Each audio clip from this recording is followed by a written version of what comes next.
I have there's some music in the background. I'm not sure. Do you want me to turn that off, or is that? No, I don't hear anything. Okay. All right. I think Cool. you're good to go. All right. All right. All right, awesome. So we got Asher here on political hope, and we jumped right into this thing. Hope is one of those things you got to jump in. You can't like dip your finger in, right, or dip your toes in. So really quickly, Asher, before we go down this rabbit hole, who you are, what you are, I want to really quickly just jump into the question of what is political hope to you? Like, what does that mean? What is political hope? Well, I think at its core, it actually gets down to the second word, which is hope in and of itself. And I think that hope is, I love the saying, hope springs eternal, because I think that every generation in human history has been born with that as a spiritual purpose and as a spiritual guideline. Because it's rooted in our nature to evolve. And because of that, we're both able to see a potentially beautiful future, and also live in the current non-future. And so we constantly navigate between what we see and what we wish that we saw. And so political hope is just one form of hope, of seeing a system that operates the way it operates, not agreeing with it, and having hope that something better can come from it. What other what like you? So you kind of like the way you're saying it is like, okay, political hope is one leg, or maybe we can use a different metaphor if you like. But like, are you saying there's other legs that go with it? Yeah, I think it's one of many legs. I like that analogy of a many-legged animal, maybe a centipede or something. But Gosh, yeah, why did you gotta pick the most scariest, poisonous, like yucky? well, the most legs, the most amount of legs. But so I think that no hope can spring if you're not optimistic, if you don't believe in the good of humans, or the good even of the spirits manifesting and evolving, then you can't have political hope. You won't have any hope, right? It's just the future is just this bleak, omnipresent thing that you sort of stumble towards. I think hope is something that's a bit more nuanced, but also planned. Like, I can see something 100 years, I can see a world in 100 years from now that is greener, happier, and healthier than the world that we live in today. To get there is going to require political hope, psychological hope, spiritual hope, community hope, artistic hope. I mean, on so many levels, I think that positivity has to manifest. And those end up working together because, for example, politicians might not even get hopeful or good ideas unless they see something artistic that inspires them to think, holy shit, like, that's a completely different way of seeing this system. That artist presented a story to me in a way that I understand, and now I'm in a position to potentially help make that happen logistically. So it's hope talks to each other in different forms. That's interesting you brought that up because I just recently learned, I've been paying attention to the farming situation both in India and here in America and around the world. And I learned recently that a bunch of different initiatives to create more opportunities for people of color to start get into farming, and young people to like actually like give grants and funding to young people to actually start farms across the country here in America was actually started, and even a regenerative movement has been started at a federal level because a bunch of senators that sit on the agriculture committee, they watched Kiss the Ground, that documentary Kiss the Ground, and they like that inspired them. They actually showed it. They actually showed it at one of their meetings, and what you're talking about is the art. That story, that narrative was explained in such a beautiful way, and it was conveyed in a beautiful way that like, hey, regenerative agriculture is not just important for our ecosystem, it's also important for our health. It's also important for community development, and they like are acting on it now. So it's like, there it is, an example. I mean, that's exactly it. I think that we have gone through a period where storytelling was a bit, I don't want to say discriminatory, but exclusionary is maybe a better word, where very few people controlled the stories that we were told. And we are now in a world where any story can be a great story and can reach the biggest audience it's ever reached. And so we should start telling a lot more stories, because it's going to help all of us understand the human story, Right. rather than the historian story.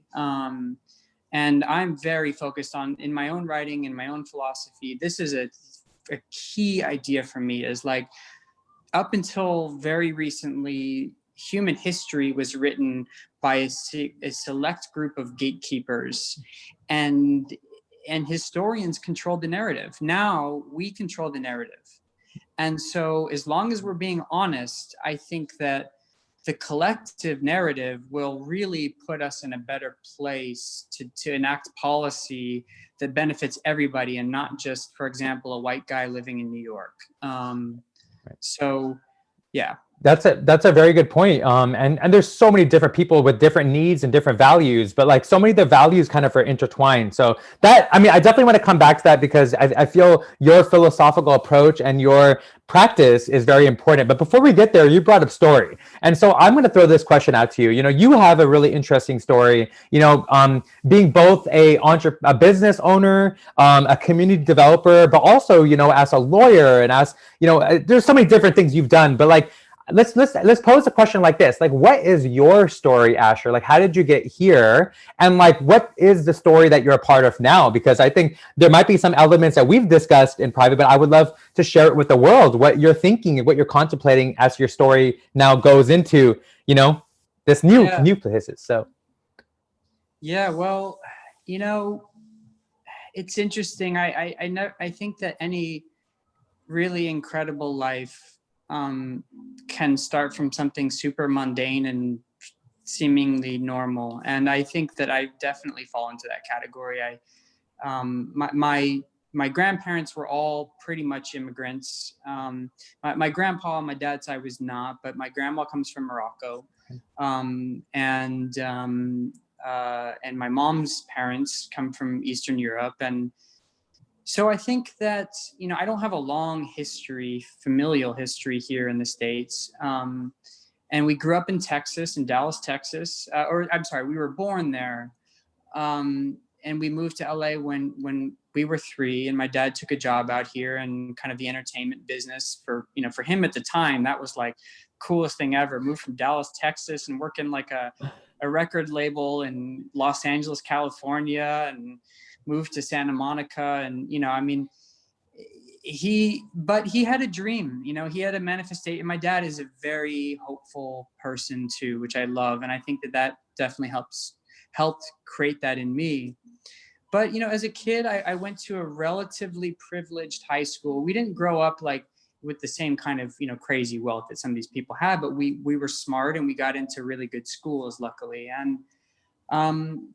But I was focused on making money. And that's what I saw around me. I saw that that's what gave people freedom and power, and the ability to manage their lives in the way that they saw fit. And I saw the joy in that. And I wanted that for myself. Little did I know that I could actually create that for myself totally outside of money. But that takes a long time. You know, that's a long process. I think I got there through, you know, first of all, developing the mind is super important. In this world, we are in an extremely complex ecosystem. We are given infinite amounts of energy every single day that we're processing, even subconsciously, consciously, and otherwise. And we have to refine the mind to be able to source through all of that, maintain hope, maintain positivity, spiritual awareness, love, etc., and also be a dynamic player in this world. And I think that what we do with that opportunity is within our control. And how we spend our time is within our control. Basically, nothing else is. So what I said is, okay, I'm going to go to law school. And I went to University of Chicago, which is an amazing law school. But I was never, I was definitely a black sheep. And I'll give you an example there that kind of tells you a little bit about my personality of wanting to kind of, maybe push the edges a little bit, but still, I still believe you have to be respectful. And I think you have to develop your mind in a way where you can operate in this 3D world too. We one day had a guest speaker at the law school. It was Justice Scalia, who, for anybody who might be listening, Supreme Court Justice on the US Supreme Court that is arguably one of the most influential justices of all time. Very conservative, very, very conservative. Interestingly, though, he and Ruth Bader Ginsburg had a close friendship, which is outside of this. But that also goes to this idea that we can have dynamic intellectual differences, but still trust that the other wants the best for humanity, even if we believe that we have different means of getting there. So, but anyway, despite that, so Scalia comes in, he gives a talk, and of course our law school, which tends to be more libertarian, was totally kissing up and asking him really layup questions, and I just looked at it and I was like, man, this guy's got to get like, what is this? Like, let's like ask him something that matters. So I raise my hand and I get called on, thankfully.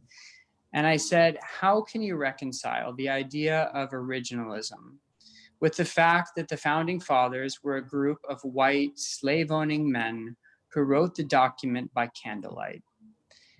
That's all I said. And it took breath out of the room, first of all. And he looks at me and he said, well, you're just an anarchist. I mean, if you can't even accept the Constitution, you're an anarchist. And I said, no, I'm actually not an anarchist, but I do believe that as times change, we must change too. Mm-hmm. And he basically wrote me off again as an anarchist and then moved on to another question without addressing the actual question. And I think that told me, at least as I've grown up since then, and I've had about 10 years since I've asked that, a little over 10 years since I asked that question. I recognize now that we're just in we're in a place where everybody thinks they know what's best for humanity, but it comes down to two really core things. One is a belief that the past is better than the present and that we should go backwards to go forwards. And another that believes that we should go forwards to go forwards. Who am I to say that one is 100% wrong, right, or right? But I'm definitely on the latter camp of there's nothing to go back to. It's gone. Right. You can't recreate. That is offensive to what it was, to right. think that you could somehow recreate what it was. It's so nuanced and infinitely nuanced. So let's move forward. And so that conversation, that little thing with Scalia, I think has informed a lot of what I'm working on, which is I recognize the power of money. And the system as it's set up right now has a high priority on the value of money. Mm-hmm. Whether that continues for 100 years or 1,000, nobody knows, but it's definitely changing, right? I mean, we can see it with Bitcoin, mm-hmm. blockchain, NFT. I mean, we can talk mm-hmm. about all of that, but clearly that is changing fast, but it's still a preeminent thing. So I recognize that in this world, you have to fit an idea within that framework. Mm-hmm. How can it work within the idea that there is a supply constraint and basically no demand constraint? I mean, especially if we don't work on mindfulness, meditation, yoga, etc., mm-hmm. spiritual practices, the demand thing can be infinite. I mean, I could want every candy that I see in the store, every jeans, I could have everything. I could want potentially everything. And I think people are becoming true consumers in that way. Mm-hmm. So we have to manage that, but the supply side is constrained. I mean, there is a material world and it has X materials and, Some can rejuvenate, some can't. So how can you fit great ideas within that system and also make those ideas such that they can push human consciousness forward so that those things fade and fade and fade and fade? The importance of money fades and fades and fades, and the importance of green space increases and increases and increases and increases. And for me, it's been about patience. The number one thing I see the world in 5,000 years, not in 5. And it's my gift and it's my curse. And I accept it fully for what it is, but I am okay making small but foundational changes today to set us up for success long term. And yeah, I mean, that's beautiful that you're saying that, because when you were explaining that the people, there's like one faction that is thinking about the past is the best way, and the future, another faction that's thinking about it being the future, and that kind of got me to thinking about like the individual mental health, when people, the social, emotional, whatever mental, however you want to call it, when people are caught in the past, they tend to be living in a space of regret. And that affects them negatively, right? Like, you can't be in a space of regret. You don't show up in the present moment. You keep repeating things in the past, or your mind just keeps circulating past events, and it's not healthy. On the other side of it, if you're always thinking about the future and how it needs to be and what you need to do and the things that need to get done, you then grow in anxiety, right? Yes. And so it's like there's like this weird thing. And what you're talking about is kind of interesting, because you're in a weird way, not in a weird way, actually in a very succinct way. You shared how you need to do things in the present and be patient in the present doing those things so that it can build on top of the future. But I'm going to add something on with your perspective, is that you do have to take the knowledge and wisdom of the past and like also kind of like package it and use it as like a tool, for building those steps. Exactly. I mean, that's exactly. So how do you do in a world that changes so dynamically, where people's interests can literally change day to day, hour to hour. I mean, it can change based on the top of the news feed versus the bottom of the news feed, And so how do you take wisdom, which has a vibration that is incredibly slow? Like some of the truths of the past, like, for example, in Kabbalah, which in Judaism is kind of the mysticism element. There was a book that was written by somebody that my grandma would tell you were related to. I don't know that there's good evidence of it. She's convinced. Good old grandma, man. You gotta love grandma.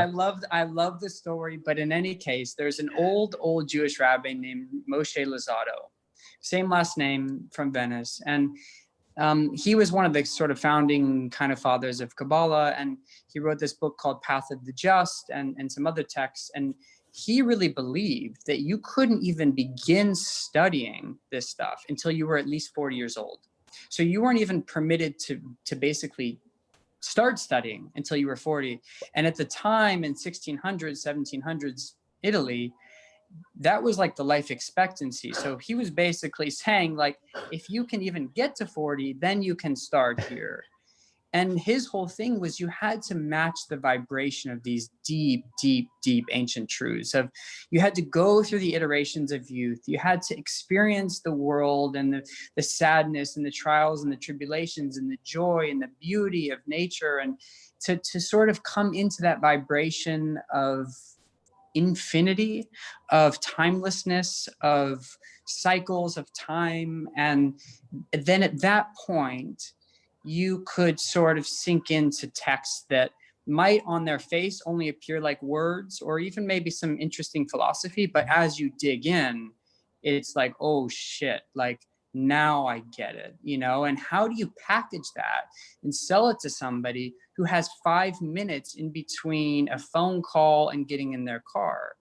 And I don't think it's impossible. I just think, but we have to get better and smarter. And we have to think about like, okay, let's not try to package like the full extent of ancient truth and put it in a 5-minute video. Let's like give like one element of it and put it in a 5-minute video and then do 1,000 of those, right? And so it's about breaking it up exactly and feeding like you would any animal. Like you can't eat 10 meals in one.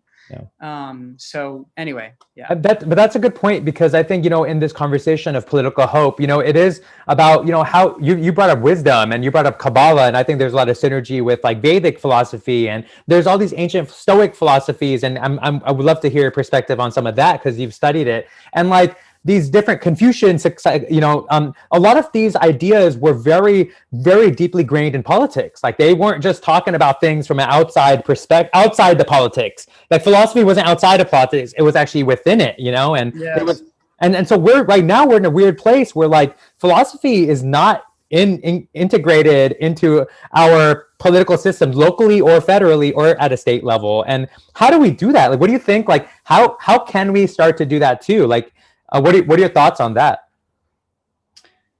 Well, I think that first of all, art has to become a bigger part of politics. I think that politics is storytelling, and we're telling the wrong stories in the wrong ways, and they're boring, and they're outdated, and they're bureaucratic, and they're too expensive for what you get. And I think that there will be a renaissance in political messaging. And I think you saw it a little bit in the 2020 election, which was very effective on both sides. Whatever side of the spectrum you fall on, the messaging was very effective. Mm-hmm. It got people to believe something very specific. Mm-hmm. Now we've got to take that and push it to a place of non-confrontational speech, non-confrontational art, harmony. Okay, there's different views. How do we find harmony between different views? And I don't think it's being done effectively through politicians. I think it can be done much more effectively through music, through film, through documentary, through, okay, if you're conservative and you don't believe in global warming, finance an unbelievable documentary with unbelievable scientific evidence to back whatever claims you might have, and present it in a way that's compelling. Put it on Netflix, put it on whatever you need to put it on. Let us judge your story for what it's worth. And maybe it helps inform us to change some of our views who believe in global warming, climate change, to change our narrative, but you yelling across the Senate floor and saying that, you're trying to kill the fossil fuels industry. Well, first of all, yes, we are. Yeah. We are because we have to, but let's not make this bad for everybody. Let's try to figure out how we do that and also create long-term job growth, human health and happiness. Like let's just accept it. Like that's an okay solution to get rid of fossil fuels. What you're worried about is losing all the jobs and people and stuff that revolves around it. So let's solve for that. Let's stop, so anyway. And I think when the kind of like something you're bringing up is kind of make me think also why it's so important to have, why mindfulness comes, in handy, right? And practicing some sort of mindfulness practice, right? It allows you to be adaptable, right? It allows you to kind of see things that you normally didn't see before. And we could talk about the neuroscience of that, right? Because there's a lot of research that's proving that like, meditation, mindfulness, breath work, it helps you be able to see things when you're stuck. And right now we're stuck, like as a civilization, we're stuck, Yes, 100%. And I think that psilocybin, cannabis, plant medicine, that to me is one of the most interesting moves lately of, states finally legalizing some of this stuff, even if for just medical use right now. Like we have to expand the mind, whatever it takes. And, a lot of traditionalists, very religious people will try to push back against drug use. And I understand a little bit of that because it can be a dangerous road. But if we pair that with mindfulness, with meditation, with yoga, with philosophy, with education, all of those things can be super impactful. And then people won't fall into the escapism element of drugs, which is the danger of, this drug world is much more interesting and fun than the real world. So fuck the real world, right? At this point, you don't even escapism doesn't even you don't even need drugs, right? You use social media for escapism. You can Yes. use sex. You can use sex addictions for escapism. You can use there's escapism outside Totally. of even drug use, right? But it's interesting you say this too, because I think we're at a time too right now where like people are having overwhelming sense of like loneliness, over sense of like the mental health pandemic. It's silent, right? And it's growing. And like we will need some proactive aspect of approaching this, going forward. Like we can't avoid that at this point. I Yeah, 100%. And I think you have to get to that place for, it's kind of like, a diamond is made under pressure. And it takes so much pressure to just sort of unleash and completely like blow apart what was there. The Big Bang is the result of infinite pressure, right? In an infinitely small space. So how can we help guide that without it becoming a literal explosion? And that's what I'm very focused on, is we're clearly in a period of deep transformation. How can we make it a period of peaceful transformation, or relatively peaceful transformation? Because inevitably so many things will be upended that it won't come easy. But I think that we need people with balanced minds, with open hearts, and with long-term vision to help manage that process, because it's not gonna be easy. So yeah. So I got a question. I mean, I definitely do want to acknowledge, that you're like in the space that you're at. One of the things that I love to do when you at Hyperslow at the yoga studio was playing chess, right? And you like love playing chess, and like there's like in chess you have to plan, and you have to like sometimes set your opponent up, and there's all these like intricate things you're doing. Like, what is that like? What's the correlation with your like love and connection to chess? And like how your part, maybe the way that you're looking at what we need to do, at least at a local level, or whatever you're thinking about with your chess moves right now. Yeah, it's super interesting. And always, you ask a chess player what his strategy is, and if he tells you, then he doesn't do so hot. But I also, I also believe in the power of truth and transparency. And, I do look at the world from I try to always sit as high up as I can, to not get so intricately bogged down in some of the day-to-day issues or problems or whatever, and really always try to pull back and pull back and pull back. And then the furthest view that I have, with an open heart, how do I look at that, take a picture, and then come back and try to recreate that picture, move towards that picture, put things in place, set up the set, design the thing. I mean, it's not a physical manifestation, but energetically in some way, right? So chess in that way for me is that. And I think that, I recognize that there's a little bit of money that has to be involved in making big change. I recognize that art, I recognize meditation and yoga, and these are things I'm all intricately involved in. I have a creative development company. We build big sites for big companies and beautiful spaces, absolutely beautiful spaces, happy, healthy, green environments, conversions. We just converted an old milk, basically a dairy facility in West Adams, which literally everybody, when they walked through the site, said this thing needs to be torn down. I mean, you walk through it and there was like bird shit everywhere, and it was, birds flying and homeless people sleeping in there and doing drugs. And I mean, it was like a real tough site. And the wires had been stripped, and copper plumbing. And I went in there and I said, perfect. This is perfect. And in 2 years, we have gone from that to one of the most beautiful campuses I've ever been in. And there's a local company, Sweet Green, it's like a salad chain. They've leased it for their corporate offices. And we've done that for a number of companies, and really innovative companies that you would recognize. And to me, that was like, oh wow, if you change the physical space of something, you can change the nature of how the brain works.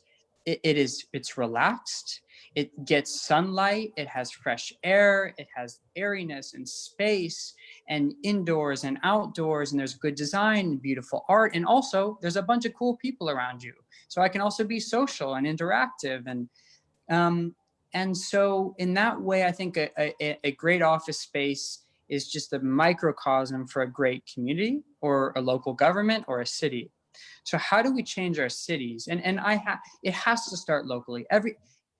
Whatever happens has to start locally, because it's only the people who are local who really intricately know local problems and issues and people, right? So how can I reimagine a city that's based on the impact of physical space, the importance of yoga and meditation, the importance of art and supporting artists, and having a community that supports artists, both, not just the artists that produce stuff for Netflix, but are artists now that are producing stuff for NFTs and have a direct market. And I mean, we're just in a world of transformation where art and design can be at the forefront. So let's put it at the forefront and let's take away bureaucracy. So where can we eliminate bureaucracy? Where can we eliminate those kinds of jobs that honestly make people miserable anyway? They recognize the machinations of what they do, and they recognize they're basically going to be replaced by machines at some point anyway. So that philosophy of I am just doing what a machine could do better is horrible for the human psyche if there's no creativity in it. So let's wipe those jobs. Let's still say, you know what? We're still going to spend the same dollars that we're spending today, but we're just going to spend it on different kinds of people and things. So you retrain how to think about your work, and you'll be an artist, carpenters, road workers, water management people, garden people, farming people, whatever. Let's just reposition our resources, which goes back to money, right? And this is the way you have to speak to the people who end up influencing political change, which is the people with money. So how do you sell them a dream which they can understand financially as well as theoretically? And that's the kind of thing that I think that we've been missing with politicians, is that they're doing one or the other, but they're definitely not doing both.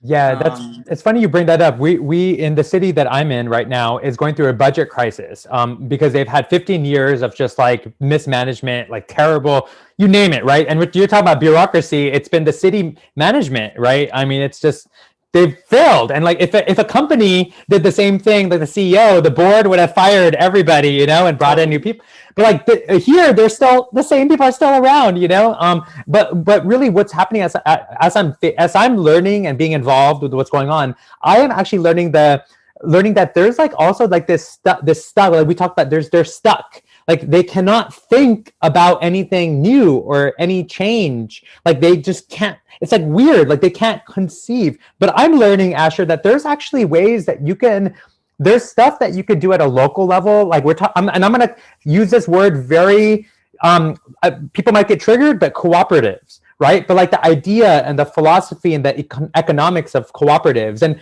let's disconnect it from any political ideology, right? And let's connect it to more like cooperatives are actually make money.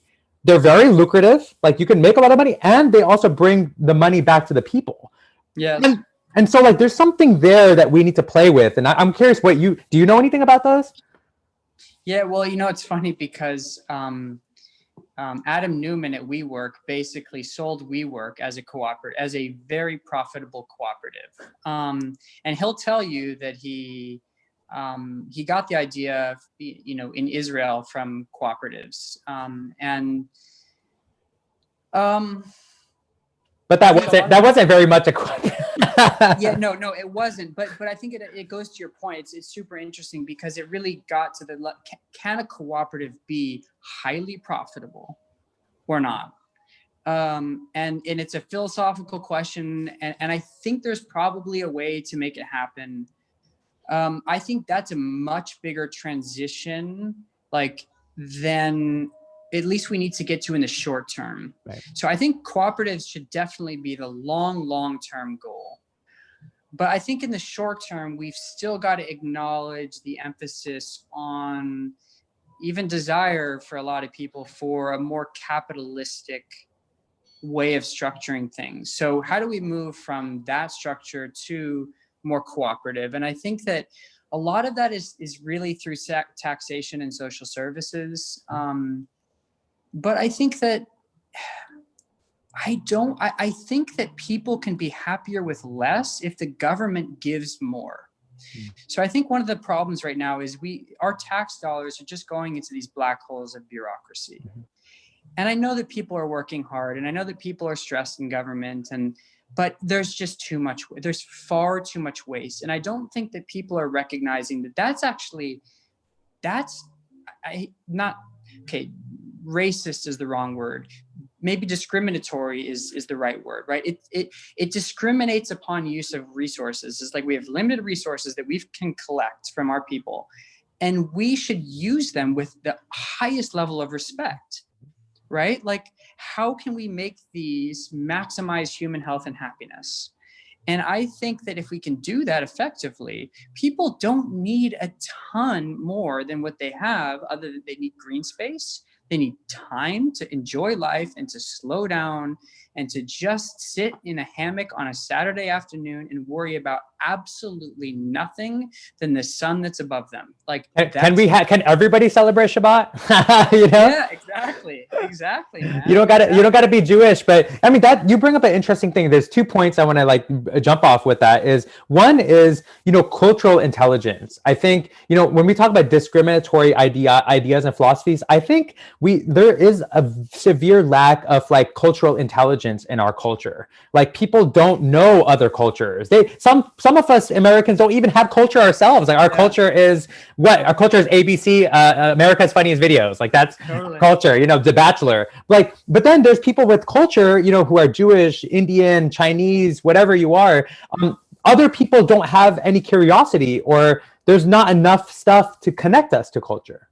Yeah, it's so true, man. And I think we're blessed to have grown up with that, at least around us, and I'm always very grateful to my grandma for that, for really sharing with me a part of the sort of Moroccan way of thinking about things, and her spirituality. She's a very spiritual woman, that I wouldn't have had in maybe a more traditional American family. And my parents, I had a very fortunate thing that supported my spiritual growth as well as my personal intellectual growth. And I think that's, that's what, to get to your point, how do we provide time for, part of this is just time. If people are so overwhelmed with their day-to-day jobs and paying the next rent bill, a Saturday afternoon, they just want to escape. They just literally want to do something other than what they've been doing. Whereas what we want to do is create a society where people have the capacity where they wake up on Saturday and they say, oh, hell yes, today is my day to meditate, go for a walk, go on a hike, study, research, learn about Hindu culture, right, learn about farmers in India. It doesn't matter, but just have that vivacity, that passion to learn and grow. And but I think people are tired. They're just really tired. And and sleep deprivation is a very real thing. You want to talk about anxiety and depression? Let's start talking about sleep deprivation, and by the way, Leonardo da Vinci slept in 15-minute intervals, basically, and never slept a full night's sleep ever. And he produced what he produced, given total genius, no doubt. Yes, pretty true. But we can all recharge if we're on a Saturday afternoon, if we can just have an hour and take a nap. Europe has siesta, some parts of Europe. There's a reason for that. Just recharge in the middle of the day, especially if you didn't sleep as much as you wanted at night, and then carry on, and we got to bring restfulness, mindfulness and restfulness. There is this weird, it's a carryover from Industrial Revolution and a certain type of psychology that kind of exists. It's like we're like a fish in the water and we don't recognize it, but we're in this space where working really hard, working to the point of exhaustion is a part of our culture. And as an immigrant, my parents are immigrants, that was how they had to make it. They had to work their butts off. And there's like, so like we get that, we kind of like get that passed on to us. But so I'm going to ask you this question. Are you a proponent of like universal basic income? Or maybe we can talk about that. Like how could universal basic income be possible, but still hold integrity? And how could people still show up with integrity with it? So it's not like, oh, people are just taking advantage. Like what? Oh yeah. I mean, that to me is one of the most interesting like political concepts of our time. And I want to get to a place where that, whatever form it takes, it's there, because I think we're going to need it. I think the biggest issue I have with UBI is that it creates a society that is more dependent on the government than it's ever been. And that in and of itself will inhibit future change. Mm-hmm. So people aren't going to be willing to give up their UBI, even if that's just really not enough to live a healthy, happy life, if it means they're not going to get anything. And so it becomes this sort of big, and I apologize if the metaphor isn't good. It's just what's coming to my mind because my wife just had a newborn and she's been breastfeeding but the teat of government that we can all sort of suck from, and it, you know, we become so dependent on that we can't change. We can't wean off of it. But if we let the government walk around in like the sun and eat like really beautiful green meadows, and it can eat plants and flowers, and then we're sucking on that tea, it'll be good. Yes. And that's what that's why I want to work towards that. How do we work towards that without not sort of relegating UBI to all that we get from the government? So that, okay, peasants, here you go. Here's your UBI. Stop, stop complaining. And that's a dramatic, but I think that, within every great idea is the potential for sort of enslavement, because ideas are powerful and resources are powerful. And I think that if we just get the crumbs, that's not enough. So how do we create a system that can provide that base level of support, but also allow people, if they're not happy, to demand change and get it from the government that gives them UBI? That's interesting you say that. I was going to also suggest, something the Stoics, used to talk about a lot is like our moral responsibility, right? Like every individual's moral responsibility, right? Yeah. To show up themselves and then to show up for their community, for the collective. And in that being said, I wonder if there's a way to connect getting a UBI. Like if a citizen were to get it, you have to do a certain type of Peace Corps kind of work. In order to access it, you got to show up in your community, in an active way. I love that. So I love that idea. And that's probably where I would lean more towards. I know that there is some people who will say, and it's fair, like there are certain people who can't do much, at least physically, right? Because they have handicaps or whatever. Totally get that. There are people who have mental handicaps. Totally get that. So be it. So we're going to have, it's going to have to be nuanced. And that's why we have to start getting away from this sort of like general idea and like, okay, let's now start like planning what this will look like. Who has to participate?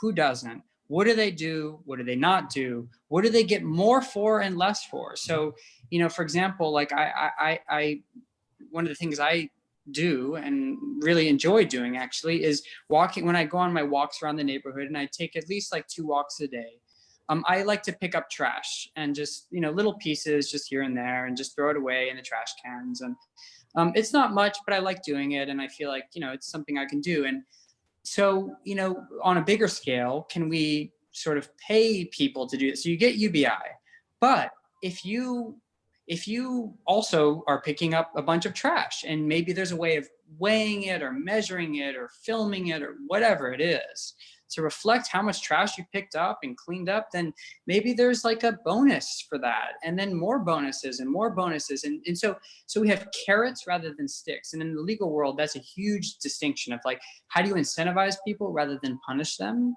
And I really believe in inspiring and incentivizing rather than punishing. So There's something there, I think, that could be super cool. That's funny you bring that up, because one of our major projects that we've been working on cooperatively is the democracy platform. Where we're kind of gamifying and incentivizing civic engagement at a local level. And one of the major features of what we're doing is kind of nudging citizens and community members to share what they have to offer. Like not just participating in the space, but also like what do you bring into the table, like in your community? What can you do?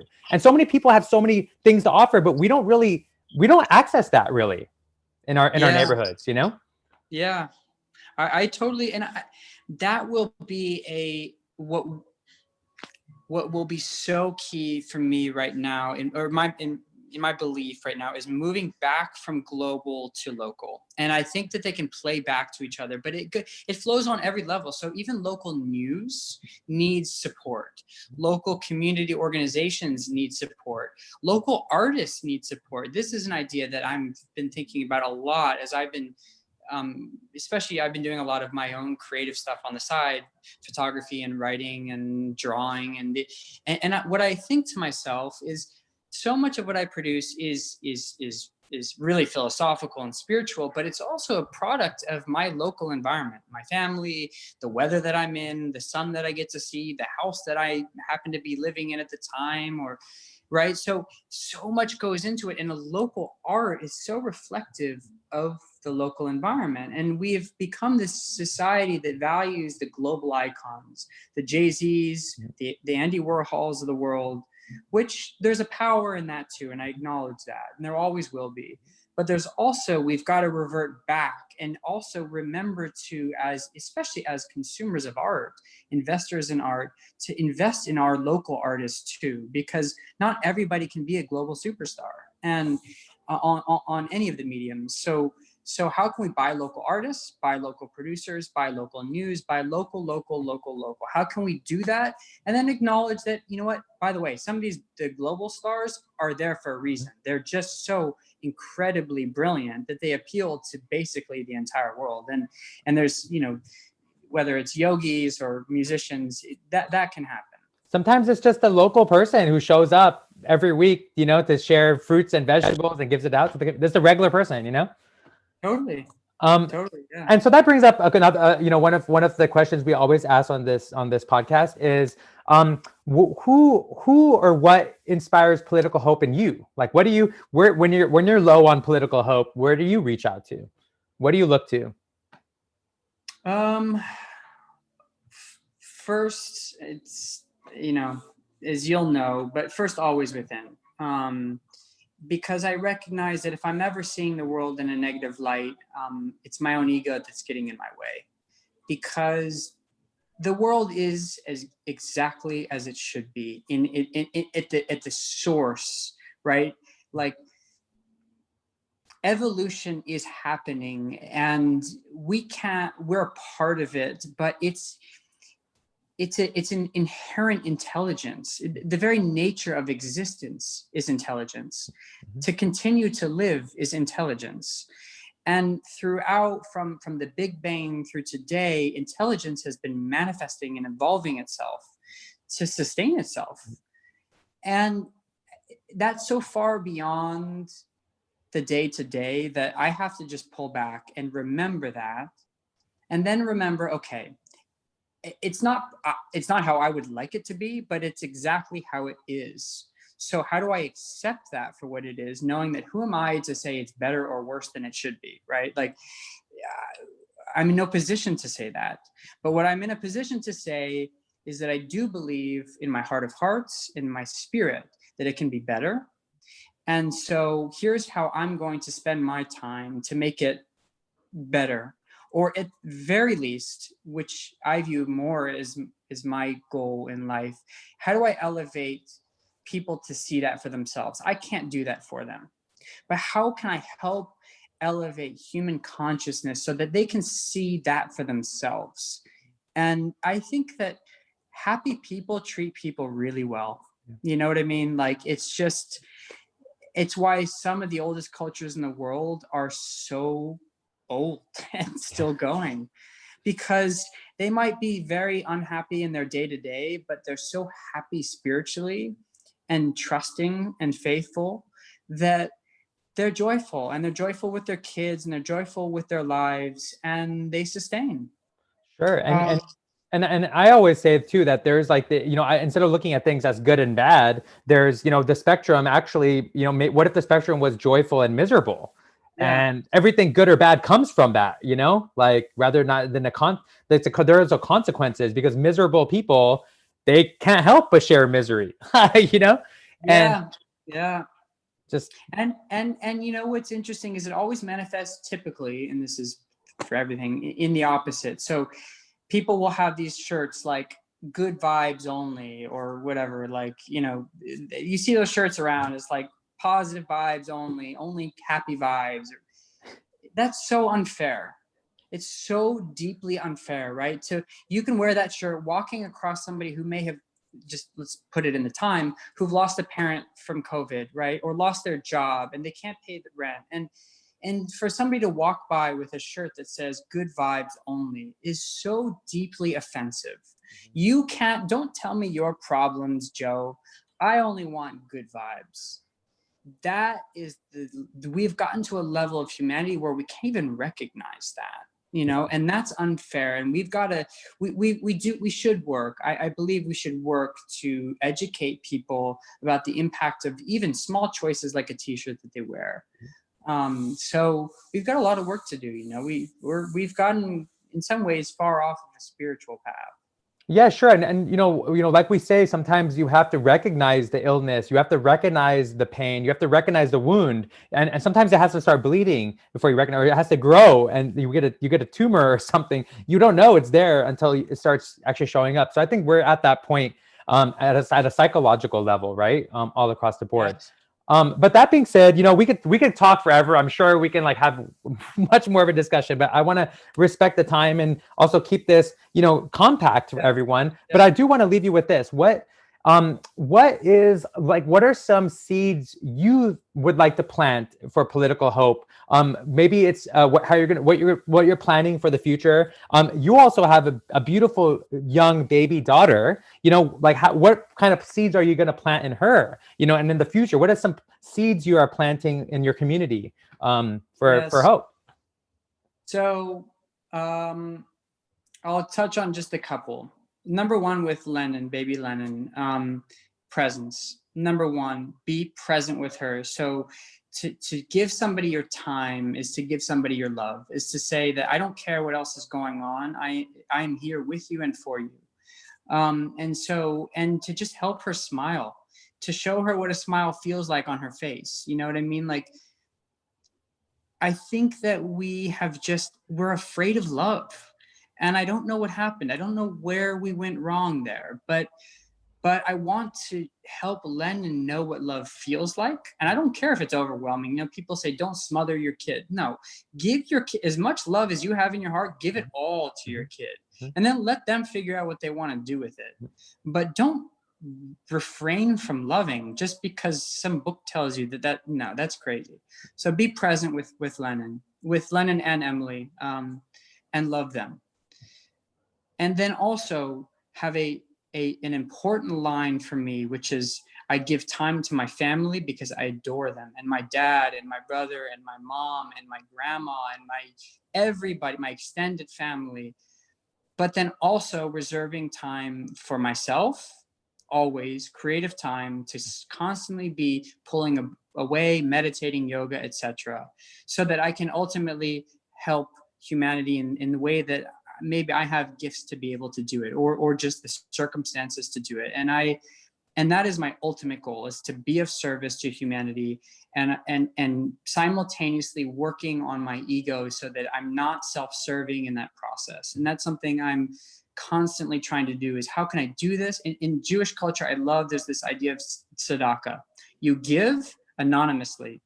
So because it's the act of altruism, it's not about you. Don't put can you give $10 million to something without putting your name on the building? Can you do that? Because if you can do that, then you've won. You don't win, but I think that your spirit is fulfilled. And that's the place I'm trying to get to, is how do I pull Asher Luzzatto away from whatever I'm trying to accomplish and really do it to be it in service to others. And it's hard, you know, there's certain times I'd like, you know, somebody says, oh man, I love that Instagram post, or, you know, that really inspired me, or that picture was super dope, man. Or, you know, even, oh dude, I love your hat, man. That's super dope hat. It's cool. You know, like I'm unique. Maybe I have my own style. It's probably weird for people, and certain people in my business world are like, dude, what are you wearing to this meeting? Or like, why is your beard like that? Whatever. But, you know, that's my own kind of weird personal thing. But, you know, I think, but I also just like, I take that and it's like, thank you. But I'm not going to place too much importance on that, because it's not about me. It's about what I'm trying to do here. And I have, you know, I have big dreams. I have very big dreams about how I can help, but I don't know. And I don't know if it can be political today. You know, I've talked about running for mayor, and I've been honest with you about that, of even Los Angeles. And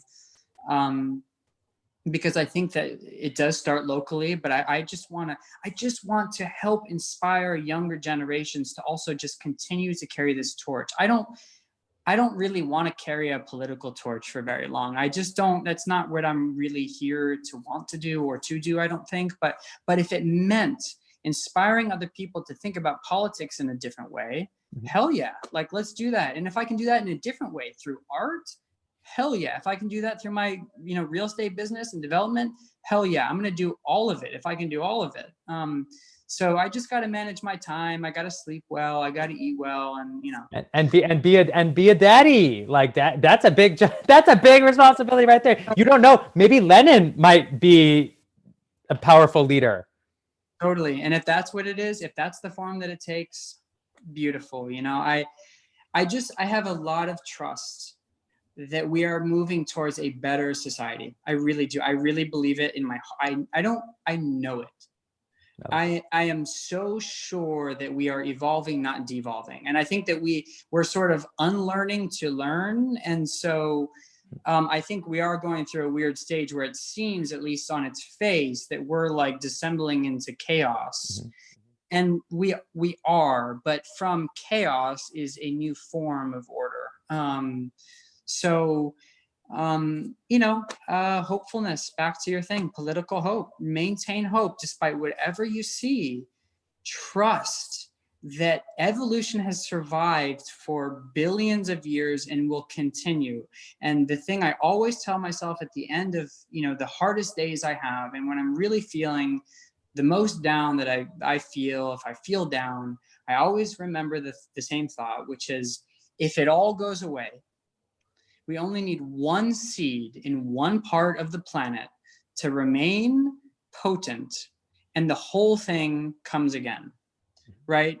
You could wipe everything, every animal, plant, species, whatever, bacteria, but if you have one seed left that can sprout, you have the whole thing, consciousness, evolution, life again. So just trust in the long, long term, not ignoring the short-term issues, but just continue to not get too overwhelmed by them, you know? So anyway, that's Beautiful. Probably what you asked for, but you know. No, that was perfect. And that was a beautiful, you know, beautiful, I mean, I don't know. I just, you planted the seed, I think. Pun intended. Yeah, thank you, Asher, and thank you for your time. And give the baby my love. Give her a nice little laugh from me. I'm sure she'll appreciate it. And Emily as well. Give her my love. And please, thank you so much for the conversation. I'm looking forward to you enjoying this later. And I hope everybody enjoyed this conversation. Yeah, and everybody. You have an amazing person in Indy here, really inspiring, and we should all be grateful for him, because not that many people have the capacity to do what he's doing. So Indy, thank you. And for the people who are following you or listening, thank you for participating and supporting Indy, because I think that the more exposure that he gets, the better it is for all of us. So, you know, blessings to you and to everybody. Thank you, Asher. Have a good evening. Be well. Thank you, brother. You too. Cheers. Cheers. Bye.